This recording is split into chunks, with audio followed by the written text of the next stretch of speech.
Hello everyone, Anabel here again with the guided access support. Let me show you how to turn that on in your settings so that when you hit your home key 3 times, your accessibility shortcut pops up, but also the guided access is in with that accessibility shortcut. So hang in there, here we go. Okay, so find your settings. Mine's down here because I use it quite often. So you will have your settings screen pop up, and on your left hand side you want to scroll, and usually it's highlighted in general. You don't want general, you want to keep scrolling and you want accessibility. So go ahead and hit accessibility. And now on your next screen you have lots of stuff, voiceover, zoom, magnifier, all sorts of things. I want you to go ahead and scroll. And at the very end, when you can't scroll anymore, the very last selection says accessibility shortcut. That's what I want you to select. And in here, we have quite a bit of options. You have things, if they're checked, that means when you hit your home key 3 times, like it says here, triple click home button to access it basically. So I selected assistive touch, which I don't need that anymore, and we don't need to know what that is yet, but I want to make sure my zoom, my voiceover, and my guided access is selected. As you can see, my guided access does not look bold like my others, and that is okay.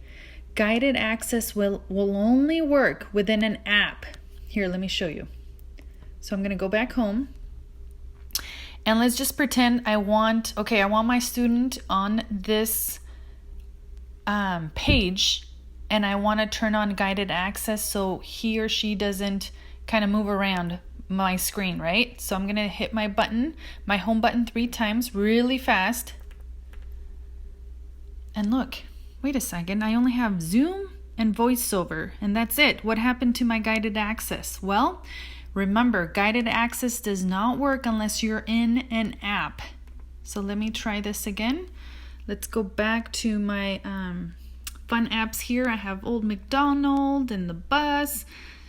So anyway, I will try, let's just try this other app.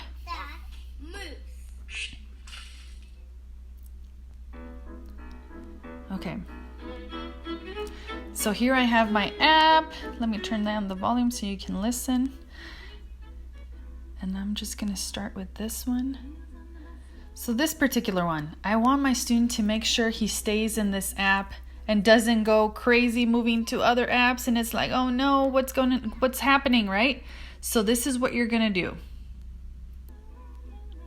Make sure you go to your home button, hit it 3 times, or press it 3 times really fast. 1, 2, 3, and here he is. It's there. It's guided access. Okay, so I want you to select guided access, and it says guided access has started. And I'm going to move my tactile sticker to the next page arrow so that my student knows exactly where to press. And they can still, oh, this is a cool app because they can kind of interact with it. But as you can see, my student will not be able to get out of this app no matter what. Nothing will work. The only thing that's kind of neat is your tactile sticker here that you can just go to the next page, and then it keeps going. And don't forget, if you want to turn up the volume during guided access when it's active, nothing will work. Literally, nothing will work. I can't turn it up. I can't turn it down. I have to hit my button 3 times. And then I have to turn off guided access,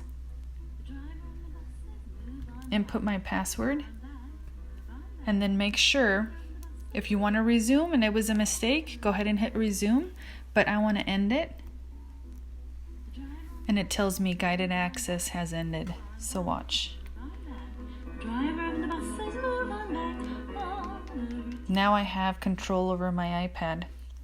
So anyway, that's just a really neat way for your students to stay in the desired app that you want them on. It's really neat, especially when you work on keyboarding or when you work on certain apps that you want them to kind of use their hand to explore. That's a really neat way to do it. Guided access. Have fun. Enjoy it. Have a good one.